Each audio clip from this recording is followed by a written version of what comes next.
चोरी उघड झाल्यानंतर निवडणूक आयोग घाबरलंय. निवडणूक आयोग सत्ताधाऱ्यांच्या हातामधलं भावलं. जितेंद्र आव्हाडांची निवडणूक आयोगावर टीका.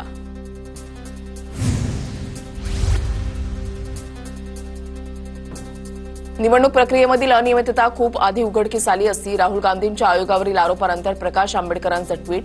राहुल गांधींनी चांगलं काम केलं. प्रकाश आंबेडकरांकडून कौतुक. महाराष्ट्र आणि कर्नाटकच्या मतदार याद्यांमधील घोळ समोर आणल्यानंतर काँग्रेस अॅक्टिव्ह मोडवर. देशभरातील घोळ समोर आणण्यासाठी काँग्रेस देशव्यापी मोहीम राबवणार. काँग्रेस अध्यक्ष मल्लिकार्जुन खरगे यांनी बोलावली सरचिटणीसांची बैठक. दिल्लीमध्ये उद्धव ठाकरे आणि राहुल गांधींची महाराष्ट्राच्या राजकारणावर 35 मिनिटं स्वतंत्र बैठक. राज ठाकरेंसोबत युती करून लढायचं झाल्यास पुढे काय, यावरून चर्चा झाल्याची शक्यता.